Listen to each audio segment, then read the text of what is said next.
Yo guys, check kamusta mga idol. So ayan, mag-update tayo ngayong araw ng Friday. Grabe, no? So ayan, sabi nga nila, thank God it's Friday mga loads. Dahil lalo na ang mga lasenggo dyan, thank God it's Friday. No, oras na ng inom, mga ganun. Pero wag yun, mga lodi, no? Wag niyong gagawin yun. Do your own research.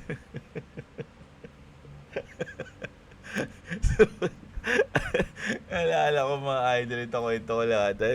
Naalala ko tuloy, yun lang eh. Nung isang araw, basta lasing na lasing ako nun. So, magpapaalam na ako sa mga tropa ko, yung mag-iwalay na kami. Sabi, ay, oy pre, dito na ako pre, oy, okay, ingat pre ha. Sabi ko, bilang akong sinabi, pre, sige, do your own research. Do your own research ha. Sabi no, sabi sa akin. Sanay na ako kakasabi nun na Tony, nasabi ko na kahit mag-iwalay lang. Nag-ano lang kami, babounce lang kami lahat. Nasabi ko pa yun, tawa ako ng tawa, nakauwi ako eh. Ganito kay boss eh. Tapos yun, grabe. O yan, mag-update na tayo. Taragis, naalala ko pa yun, no? O, bago ang lahat mga Lodi, like and subscribe naman, no? Lalo na kung ang gusto nyong content is everyday update sa balita ng crypto globally. 'Di ba? Sino ba namang ayaw ang hindi nahuli sa balita, 'di ba? So subscribe na kayo sa channel natin mga idol, no? So bago ang lahat, puntahan natin ang chart ng ating XRP. So sa inaasahan natin, tinamaan na kanina yung ating position, no? Yung lock profit natin. So kanina magpo-position dapat ako dito, promise. Kaya lang hindi ko nagawa. Hindi ko alam kung bakit. Ano oras to? Nakita ko na to, nagugas akong plato, alas 4 ata to eh. O basta mga ganun. Pagkatama, sabi ko, waiting lang muna ako. Siguro dahil inihintay ko siyang tagusin to, ayan siguro, yung reason kung ba't hindi ko siya pinatos. No? Pero okay lang yan mga lods. Waiting tayo kasi mukhang maraming balitang ngayon eh. Inaasahan ko rin na magiging sobrang volatile ng market. So, alam ko na medyo gagalaw-galaw ng ganito yan mga lodi, gaganyan-ganyan yan, no, mga ilang oras simula ngayon hanggang bukas kasi magsasalita si Trump eh, no. Meron pang mamaya mababalita natin yung tungkol sa tariff mga lods, no. So ayan, mag-news na muna tayo mga idol. Punta muna tayo sa ating crypto bubble na medyo green ngayong oras, pero sa day green din, sa week green din, sa month ang hindi pa bawi. Ay, onti pa pala. Oh. 'Di ba? So, medyo goods pa rin 'to Lalo na sa ibang mga coins, no? Umpisahan na natin, mga lodi. Ito na nga 'yon. Ito yung kaabang-abang na mangyayari ngayong araw. The Supreme Court rules today at 10 a.m. So, mga ngayon na 'yan. 10 a.m. sa kanila, 10 p.m. sa atin, 'di ba? Oh. On the whether, kasi mag-alas 10 pa lang, whether Trump's tariff are legal. Current ad, 75% the court rules them illegal. All eyes on the decision. Alam nyo mga lodi, ganito yan. Once na nag-rule yung korte na illegal yung ginawa ni Trump, negative yun sa atin, babagsak yun. Sa tingin ko lang yung kaya nga hindi mo na ako nag-position kaya hindi ako nalungkot na hindi ako nakapag dyan, dahil malaki yung odds na isasabihing illegal yon. Hindi natin alam yung mga sunod na hakbang ni Trump pag ginawa yun ng korte, pero yung decision na yun is negative sa tingin ko. Pero kapag sinabing legal siya o hindi siya masama o goods na goods yung ginawa ni Trump, positive yun sa market. Pwedeng lumipad yung market o hindi naman lumipad, pwedeng mag-uptrend kahit papano yung ating market. Pero kasi ang odds kasi 75% illegal mga lods, no. So ayun yung inaabangan ko talaga ngayon, na sabi ko nga mga alas 10, di ba? So baka abutin pa natin to. Sa Bitcoin kaya tayo pumunta. Hindi, mamaya na, dito na lang kasi dito ako magpo-position. Pero ini-expect ko magda-drop pa to mga idol. Baka bumalik to ito siguro yung last drop, no? Last drop to. Ibangan natin mga idol, no? Kaya kailangan matiyempohan natin yan. So ayan, ito isang malupit na news na abangan natin ngayong araw, siguro ngayong gabi, hanggang bukas ng umaga. Naku, magiging volatile talaga yung market mga idol. Ito nga, ito. Dito muna tayo. Today's schedule take to direct. Today's schedule is extremely volatile. Sabi, 8:30 AM kanina yan, US unemployment rate. Meron na ba? Check ko nga. Forex. Hindi ko na ano yung ngayong week Hindi ko na nakikita yung Forex ngayong week, so kailangan natin tignan. Oo nga. Ano ba ngayon? 8, 9. 9. Oo nga, kanina ito mga Lodi. Nangyari na, no? Unemployment rate niya. Ayan, pala. Sa grabe. Hindi ko na antabayanan yun, Negative. Oh. Baka kaya pala nag-up down yung market dahil diyan. 'Di ba? 10 AM Supreme Court tariffs decision. So ito 'yun, mamaya halos ngayon na 'to. Malapit na, mag-alas 10 na eh. Oh, ayan, kasama yung Fed President speaks. Ito si Jerome Powell. US metals net position data. Expect high volatility. So ayun nga 'yan. Kaya medyo hindi ako nalulungkot na hindi tayo naka-position dito dahil mukhang gagalaw to ngayong gabi, mga idol, hanggang mamayang madaling araw baka maging sumayaw yan market ngayon, no? Pero isa rin sa mga importante ngayon nagkaroon ng urgent announcement. Fed President, ito nga yan si Jerome Powell, to make an urgent announcement today at 10 AM, no? Sa kanila yan, sa atin 10 PM yan. Looks like they're finally starting QE money printing, all eyes on the Fed today. So ito naman, good news naman to, mga Lodi.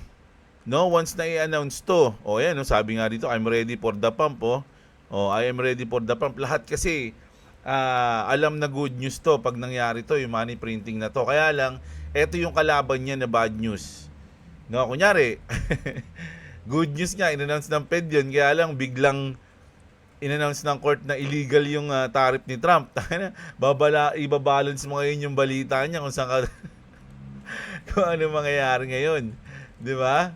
So, ayun yung hihintayin natin mamaya. Kaya talagang sobrang magiging volatile yung market ngayon, mga Lodi. No? Kaya waiting kayo. Lalo na sa mga magpuposisyon. Pero, mas maganda ang suggestion ko, wag na kayo mag-trade ng futures. Magbodega na lang kayo sa spot, no? Ayun yan, mga lods, no? Hindi, kasi iba sabihin, ba't gano'n? Ikaw, gusto mo mag-futures, kami, spot. Ganun. Ako kasi, meron na akong spot, mga lodi, no? Nandiyo na yun. Kumbaga, etong futures natin is willing to lose. Ito yung mga pera na willing to lose natin. Ngayon, kung willing to lose nyo, iti-trade nyo dyan sa futures, di bala kayo. Ganun yun, mga idol. Pero ako nagsasabi sa inyo na sa mga ganitong volatile na days o na weeks o kung ano man, hours, mas magandang manahimik na lang muna, no? Lalo na yung mga newbie, mga idol, mag-spot na lang kayo. Karamihan ng nauubos ngayon yung mga ganun, mga lods, no? Kasi kapag hindi mo willing to lose yung isang bagay na tinitrade mo, mataas yung emosyon mo kapag tinitrade mo siya, mga lodi, no? Yun yung secret Pero kung willing to lose ka dyan, petics ka lang, okay lang yan. Ganun. Kumbaga, makakapag-desisyon ka ng maayos. Kumbaga, yung strategy mo magagawa mo. Hindi ka tulad nung nakadiin yung pera mo, baka mali ka ng desisyon kasi habol ka ng habol. Doon nangyayari yung revenge trading. Kaya mahirap yun, mga lods. No, spot na lang kayo. Ayan.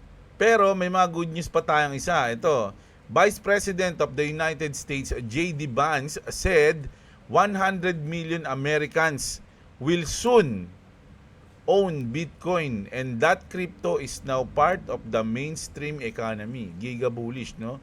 So, bullish nga naman yung pag ganun, mga idol. Sipin nyo, Vice President na yung nagsasabi. Tapos, eto naman, SEC mismo, no? Tinanggal na yung crypto, basahin na natin. The SEC has officially removed crypto from its 2026 priorities. No longer listing it as a special risk area, no? So, dati yung SEC talagang lalo na nung si Notpa Gary Gensler pa yung tawag dito, chairman, talagang nang-aatake yan, mga lodi, inaatake nila. Talagang parang naging anti-crypto siya nun, no? So ngayon, ang pumalit si Paul Atkins, at tinanggal na nila sa watch, sa parang hindi na nila babantayan, hindi na nila priorities yan kasi hindi na risk. Ayun na nga, no longer listing it as a special risk area na. No, kasi ultimo mga bangko at kung anik-anik pa mga institution, in-embrace na yung crypto space, mga lodi, no? So, ayan, grabe. Ang lupit, ang daming good news, no? Pero isang bad news lang ang katapat. Pero kung titimbangin natin to, dapat mas maraming good news dito, mga idol, eh. Sa totoo lang. Kasi ito lang talaga yung pinaka bad news na pwede mangyari ngayong araw, eh. Yung mag-rule, no?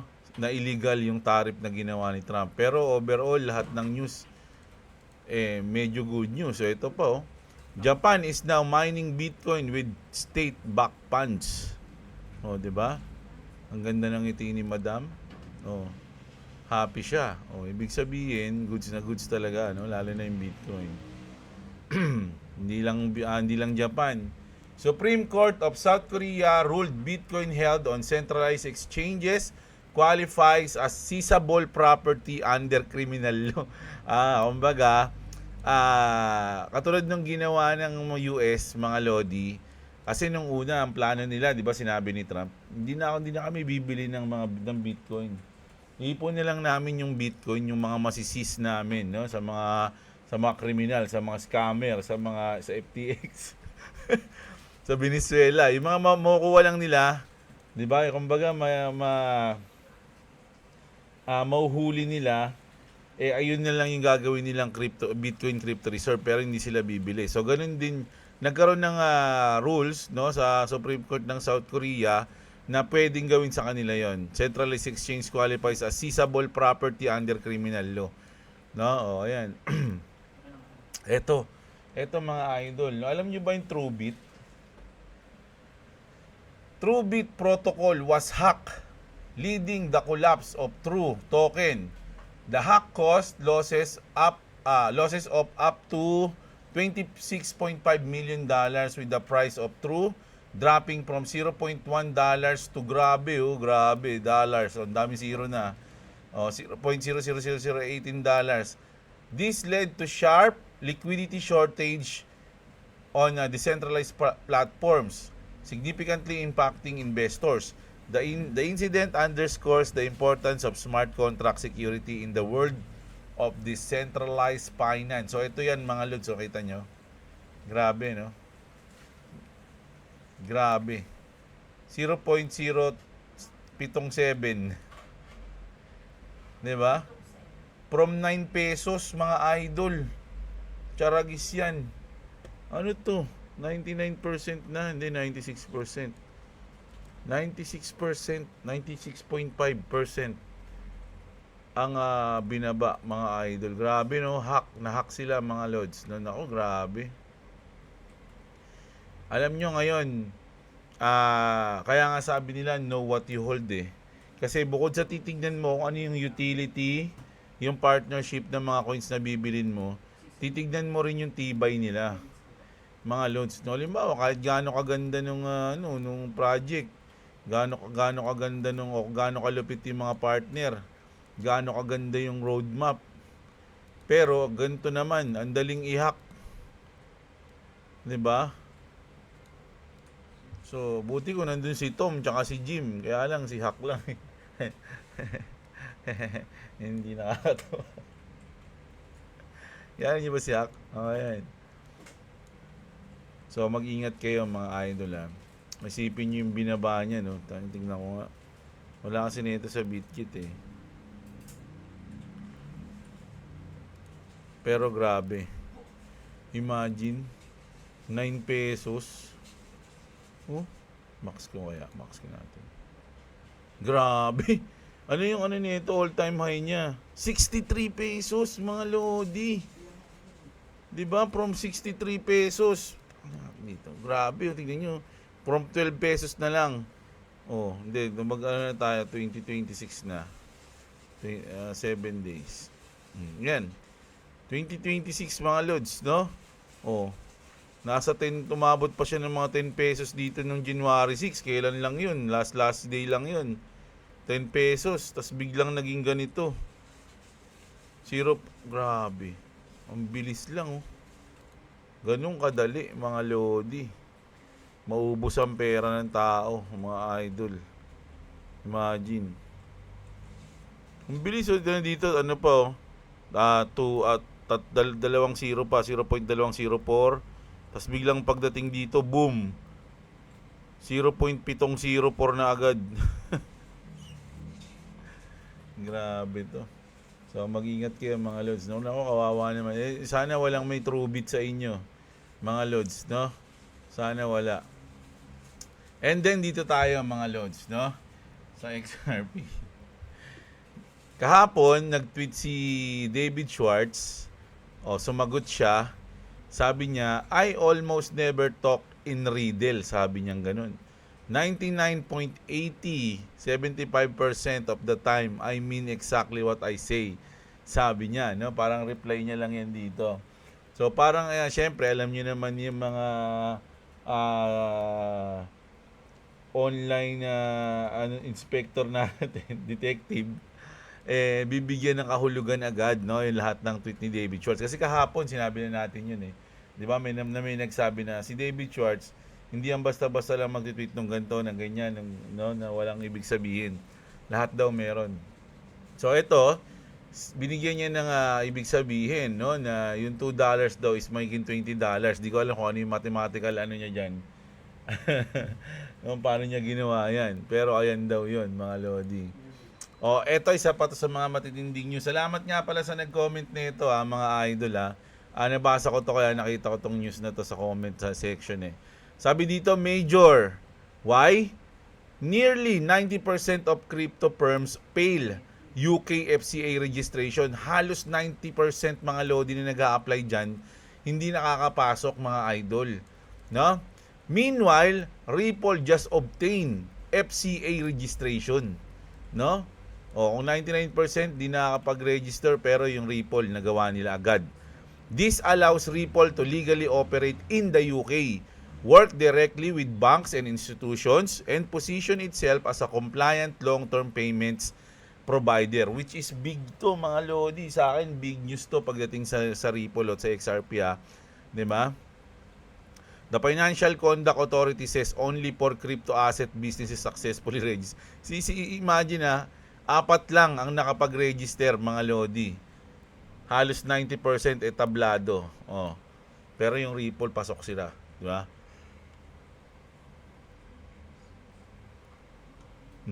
Ayan, no? Diba? Ang lupit. Ito. Ito, hindi ko lang kung ba't ko nilagay ito rito. Pero, basahin na lang natin. Some believe Ripple's disrupted ledger could eventually replace... sa sweep pala to. Sorry. Naalala ko na.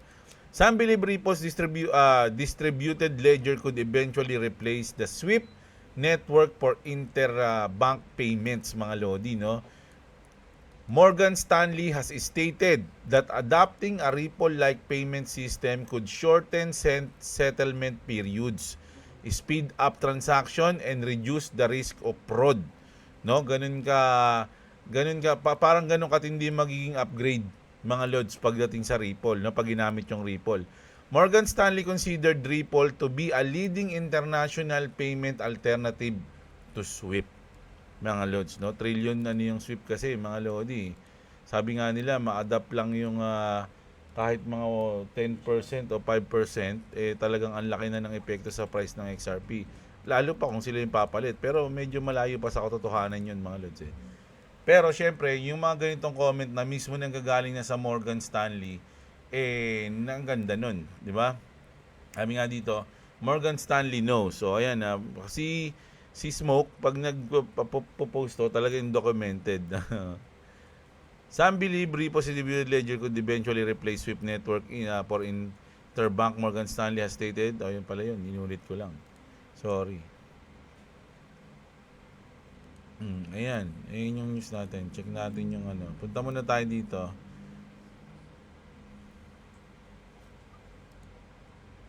Sa Coin Bureau.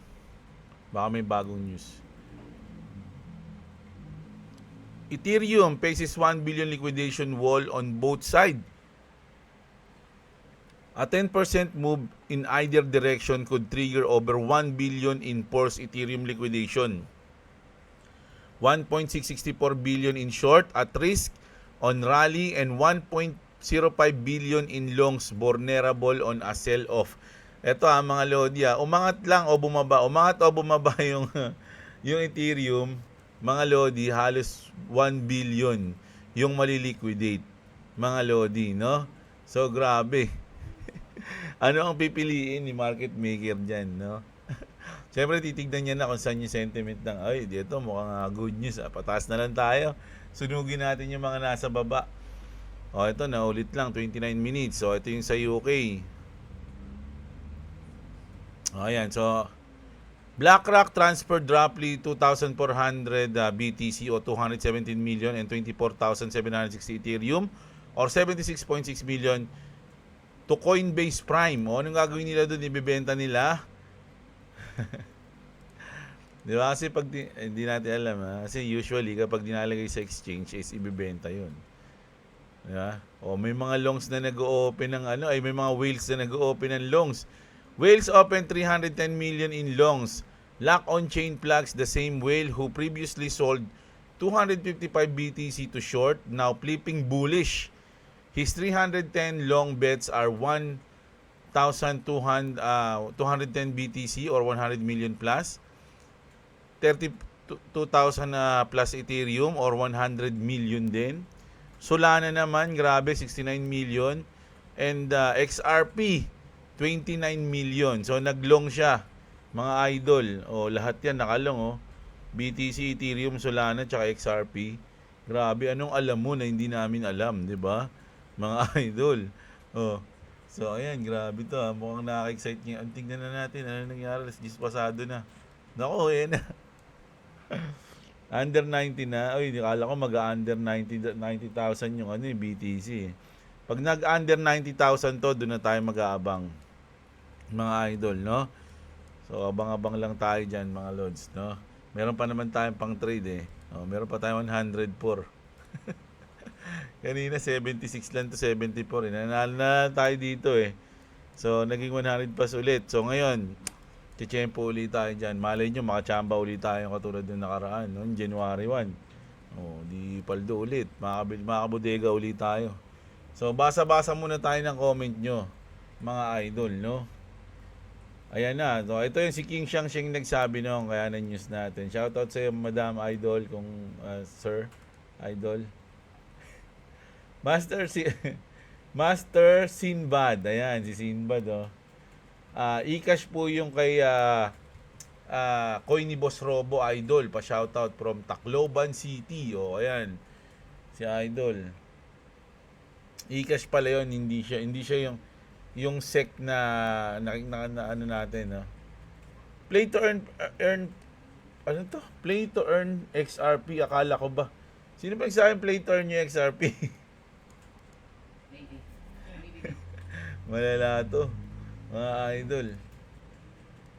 Ayan, si Ronin Padilla, shoutout sa'yo. May news, binabackdoor daw ang pagbili ng institution sa XRP kaya di gumagalaw presyo sa exchanges. Parang mga resellers, pag may release dati ng Jordan, ubusin nila mga Jordan sa Nike, tapos pagbibili nila ng resale, sobrang mahal. Hindi, mga Lodi. Tama yan, mga Lodi. Naka-OTC kasi sila pag bumibili. No? Parang over the counter. Parang ganyan yun, no? Sila bumibili ng XRP. So, hindi sila sa mismong crypto exchange bumibili. Pero ang tanong, mga idol, hanggang kailan yun? Kasi, ang balita nga, mga Lods, kasi na-news ko na to alam ko na-news ko na to na onti na lang, no? Yung mga pwedeng bilhin sa pool na XRP. So, once na maubos yun, yung mga nasa pool, wala silang no choice kundi bumili ng XRP sa mga crypto exchange. Ayun yung masasabihin natin na parang magiging na siya, supply shock na, ganun nga daw yun mga Lods, di ba? So, totoo yan, idol, si Eman Velasco, ayan. Disley, shoutout sa iyo, si Miao, si Idol, magkano price ni Grow kay XRP after mo siya tanungin? Iba-iba po Miao, si ay nakalimutan ko na, pero Kung gusto niyo malaman yung mismong ano niya, mismong sagot, yung gusto niyo marinig, kasi syempre gusto niyo marinig mataas, 'di ba? So, sabihin niyo kay Grok yung mga promising na pwedeng mangyari kay XRP. Halimbawa, makuha niya yung 15% ng sweep, maging bangko yung Ripple, maging Trust Bank, tapos lahat ng mga ETF na nag-apply, maaprobahan na lahat. Kasi may iba hindi pa, 'di ba? Maaprobahan lahat, tapos kumbaga ongoing na yung trading agad, ganun. So, marami kayong pwedeng sabihin sa kanya na pwedeng madagdagan yung price, ganun. Pero kung tatanungin niyo siya sa ngayon, mababa yung ibibigay niyan sa inyo, mga lods. Minsan nagiging ito pa yung isa, dahil nga parang syempre AI lang yan eh, 'di ba? AI siya.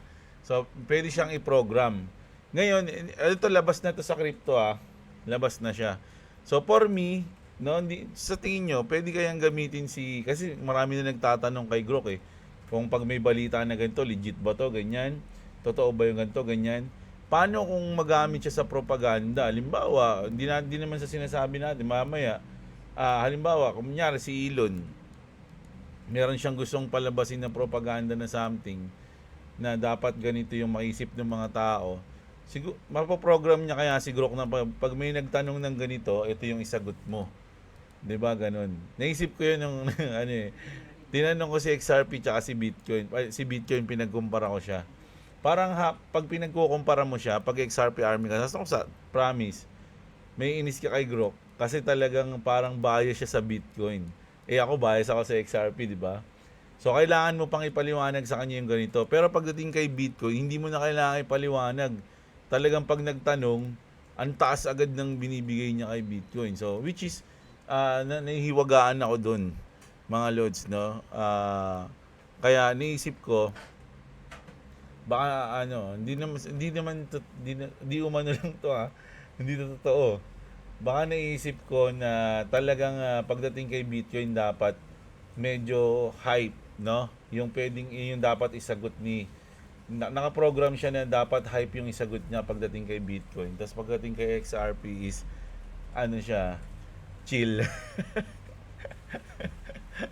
Hindi ko alam Siguro lang ako, I'm thinking outside the box. Ganun lang yung naisip ko eh. Tsaka hindi lang, sabi ko nga hindi lang kahit sa crypto, kahit sa ibang mga propaganda, halimbawa, 'di ba? Syempre may bias si Trump si Elon din pagdating sa mga opinion niya sa mundo 'di ba? So pwedeng magamit niya rin 'yon, no? Kasi syempre parang pinagkakatiwalaan na ng tao si Grok lalo na sa US. 'Di ba? Pag tinanong, so sa tingin niyo magagamit kaya siya, no? O talagang kung ano lang yung nakikita niya sa lahat ng nare-research niya ayun yung sinasabi niya.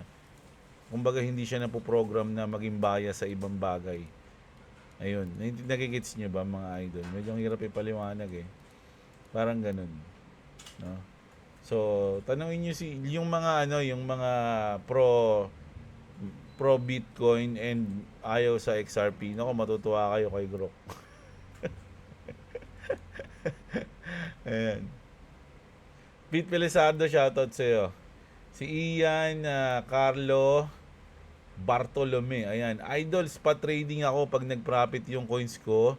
Nilala ko sa stablecoin, tapos pag bumagsak, bibilin ko ulit yung coins na kinonvert ko. Mas dumadami siya para akong future, sabi niya. No? So, ano yun? Parang buy low, sell high yung ginagawa mo, idol. Goods yun na strategy, lalo na sa spot. Si Verifier, kung magka-bear market pa ang next coin ko, to buy ang Suwi, sabi niya. Meron akong 3K XRP. Uy, grabe, dami ni Idol XRP. 3K XRP, nabili ko siya ng below $1 pa ang XRP, kaya napabili akong ng XRP noon dahil sa vlogger na ang pangalan noon ay Kuya Jeblo. Mangilala ko yan And nabenta ko na ang 2K XRP nung nag 3.4. Uy, congrats agad sa'yo. Profit ka na. Ang price ng XRP as of now, may naiwan akong 1K XRP, sabi niya. Hayaan ko na yan. Pang-retirement ko yan. Napareact ako ngayon sa vlog mo kasi na-mention mo ang Suwi. Thank you, Idol, sabi ni Verifier. Ayan. Goods naman si Suwi, mga lods, no? Ayan, goods yan. Pengway, ayan, shoutout sa'yo, idol. Romel Babiera, ayan. Sana, benta mo na lang Rusi mo, tapos ibili mo ng XRP, tapos benta mo sa 2023. Ay, 2030, sorry. Makabili ka ng Ducati, o nga, yung kanina ng hold up, no? Gusto niyo ba yung mga ganun? Pag nagre-react ako sa mga ganun, ay sa mga ganun, sa bagay, mga trending kasi, no? Kaya lang kasi, so, pwede siguro. Gusto niyo ba yon mga Lodi? Sama ko sa news natin yung mga ganun. Marami ako nakikita ng ganun eh. Kaya lang syempre parang ang layo sa crypto kaya hindi ko sinasama. Yun lang yung talagang titin ako kanina eh. Sinama ko siya eh. Joseph Beldin, shoutout sa'yo. Si Mikey De La Cruz, buying 100 XRP coins sa spot ngayon lang ulit. Nakapag-imbak Boss Jeblo pa sa suwi. Doon pa rin ako sa naghahamon na i-hack nyo system namin. Brad lang malakas, more power, Boss Jeblo. Ayan. Shoutout sa'yo. Mikey De La Cruz, no? So, yun, totoo yun mga Lodi, no, na magbabayad yung Ripple, no, para ang tawag doon ano eh, parang white hack ba tawag doon, nakalimutan ko. Yung may bounty. Ang gagawin ng mga bounty hackers, hindi bounty hunters mga bounty hackers, i-hack nila yung system ng Ripple. Pag may nakita silang flaws, sasabihin nila babayaran sila. Babayaran sila ng $200,000. Kalimutan ko yung news natin na nakaraan eh. Ganun yun eh.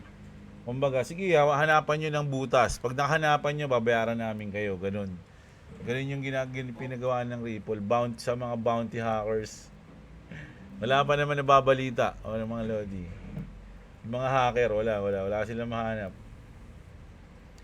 Si Arnel Sapitanan, shoutout sa'yo. Shoutout sa'yo. Sorry, idol. Shoutout sa'yo. Ano ba yan? Nakikita ko kasi si boss may ginagawa kaya medyo na ano yung aking attention eh. Shoutout sa lahat. Ayan, sabi ni Tolit, sana boss magka-play to earn ang COC at COD Mobile. Nako, alam nyo yung ganyan, ito naulitin ko ulit merong mga games na hindi ko alam kung isa yung COC o COD dun pero meron kasi mga games na mas magandang hayaan na lang natin sila na hindi sila play to earn. No? Kasi masisira mismo yung game. Parang ang mangyayari, hindi mo na siya lalaruin para sa enjoyment. Lalaruin mo na lang siya kasi gusto mo kumita ng pera. Yung mga gamers kasi mas ini-enjoy nila yung game ng mismong maganda yung gameplay. Hindi yung lalaruin mo kasi may kita ka ng pera. Ganun. Halimbawa, yung Tekken. Ako paboritong laro ko yan simula elementary. Pero ayoko siyang magkaroon ng NFT. No? Kasi mas maganda na yung mismong game na yun na paborito ko talagang nilalaro ko lang siya para mag-enjoy. No? Hindi para maghanap buhay. Kasi alam ko pag may pag ginawa ng yun ng earnings yun nako masaya naman kasi marami maglalaro at medyo marami rin ako matatalo pag gano'n. Kaya lang syempre mas maraming mananalo yung mga OPRO. Nako, grabe yun mga Lodi. Mga buhay na nila yun eh. Natandaan na naglalaro ng Tekken. Tsaka parang mawawala na nga enjoyment. Isipin mo na lang kumita ng kumita. Si Edwin Langit, shoutout sa'yo. Si Bibo. Hindi yan mapapardon si Sam Bankman-Fried. Democratic Party nanay niyan eh. O talaga?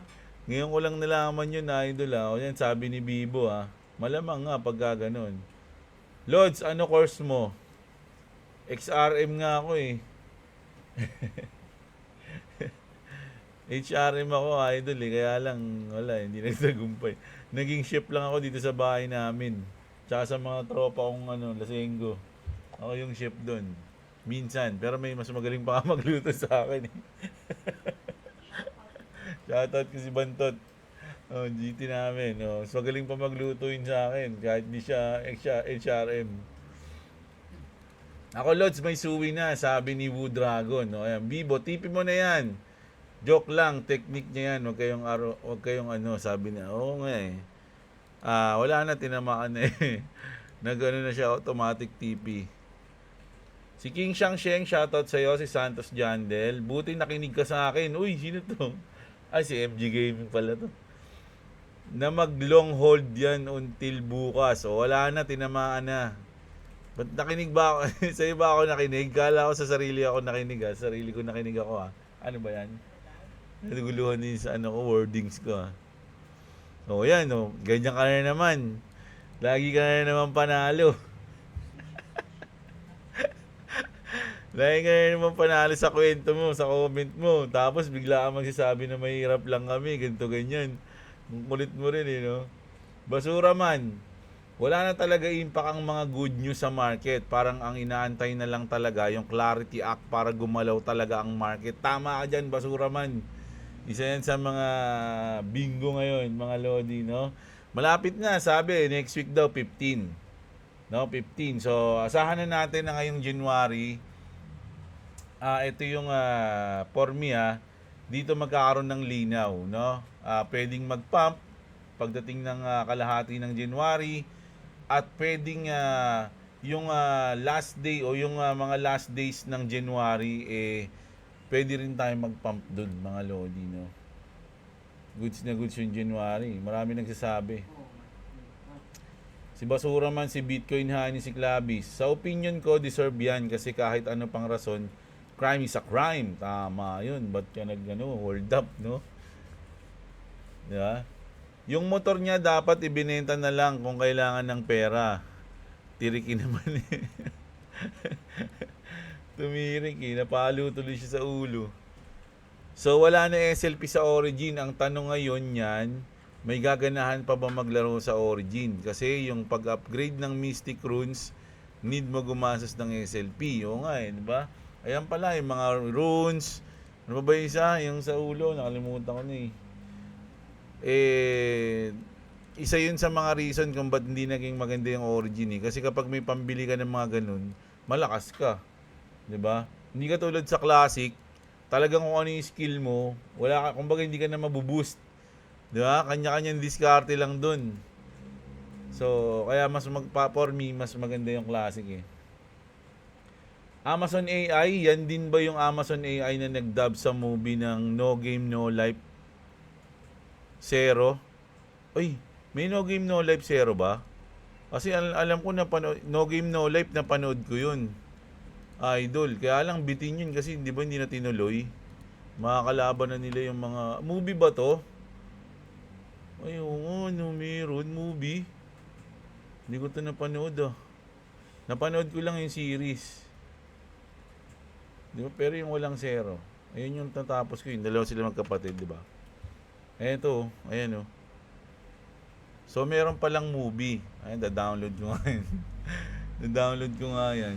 Hindi ko alam yun Ngayon ko lang nalaman yun Shoutout sa'yo, idol Isa sa mga paborito kong anime yun Kaya lang, ilang nabitin lang ako Kaya, kasantagal na, hindi na nasundan. Phil Habis, ayan. Good PM, Lord. Shoutout always watching po and like. Dan, salamat po sa update. Goods na goods po. More power po sa channel. At kay Boy, what's up? Po, ayan. Shoutout daw sa'yo, Choy. Thank you. Skylab, ayan. Wag bang hold up gamit ang Rusi? Pero marami marami ring Rusi na yung magaganda yung tsura, di ba? Yan lang kasi syempre kung kalidad. Di ko alam hindi ko ayoko naman sabihin, baka sabihin sinisiraan ko yung Rusi. Maganda yan yun. Basta wag niyo lang gamitin pang hold up. Ayan, si Big CMF. Holder ako ng Ronin boss. May 11k ako. Nyan, hold lang. Long term. Ayan. Kung long term, I'm idol. No problem yan. Just Tony De Rosario. Boss, magkano karaniwan stop loss mo? Mga 15 to 20. Ganun. Ganyan yung stop loss ko eh. 15 to 20, idol. Kaya yung $100 ko, maabot siya ng 3 trade na puro talo. Yung pang-apat ay na yung last. Ay hindi. Kasi minsan 15 lang tapos 20 lang Minsan nga 12 lang ganun, no? So kung 4 na trade, eh talagang mali na lahat ng analysis ko doon sa $100 na yon. Wala na, matulog na lang ako pagka ganun. Ibig sabihin, hindi ko araw yun. Just Tony, shoutout sa'yo, si Ferdinand. Si JMH, kailangan ng Sky Mabis makagawa ng system na magbe-burn ang SLP. Tama ka dyan, idol, no? Alam nyo, matagal ng problema ng Axie yan, yung magbe-burn ng SLP kasi sobrang dami nga ng supply. Kaya nga, di ba, marami nga akong suggestion dati dyan, na bago mo magamit yung Axie mo, papakainin mo siya. Di ba? Ngayon, bibili ka ng mga foods niya, pwede sa kanya, ang pambibili mo SLP. Bago ka mag-daily quest dati, di ba, kunyari mag-daily quest ka, kailangan pakainin mo muna yung Axie mo. Yung kabusugan ng Axie mo, meron time siya 24 hours lang. So every 24 hours, kailangan pakainin mo yung Axie mo para makapag-daily quest ka. Gamit mo yung SLP. So yun sa way para ma-burn yung SLP. Dati, sinabi ko na yung kay Gihos nag-uusap kami. Kaya lang, tulog hindi ako pinapansin Ay, sama na himig ka nga dyan. May kain-kain ka pa nalalaman. Sabi sa akin. Ayun. Ayun talaga yan. Kailangan ma-burn yung SLP. Chris Pogi. Shoutout Lods. Laging naka-like. Minsan lang ako mag-comment kasi sa TV ako palagi nanonood para sulit. Tama, idol. Sa'yo. Shoutout sa'yo. Idol, salamat. No? Maraming lang. Maski ako pag nanonood ako ng mga content creator na aking mga idol, sa TV rin ako nanonood. No, pero may like doon, malalike niyo yung doon. Malalike niyo yung video doon, meron. Shoutout sa iyo, Idol Chris Pogi Si Elmer, huwag gumawa ng labag sa batas kung ayaw masaktan. Tama, no? Don't play stupid games to win and burn. Play stupid games and win stupid prizes. Sabi nga nila, di ba ganun? Si Rat Silab, shoutout sa iyo. Si Long Lasting. Salamat kay Rusi, nahuli ang hold-upper. Si Books. Nagmula ako sa labor bilang isang construction worker. Di sa pagmamayabang, basta may pangarap ka, sipag at tiyaga. Sipag at tiyaga lang, construction worker pa din. Sipag at tiyaga lang. Ngayon, construction worker pa din pero sa Europe na ako. Di ba? Alam ko mas malaking sahod ng diyan, mga may hirap ang gawain, di ba? Shoutout sa iyo, Books. Nako, ingat ka lagi sa trabaho mo diyan sa Europe Si D. Mali nga diskarte ng Axie, dapat tinanggal yung SLP sa origin kung ilalabas na yung Atias Legacy. Ang tagal pa ng Atias Legacy. Oo nga Tama ka dun, idol. Yung naisip ko bigla na medyo matagal pa pala yun.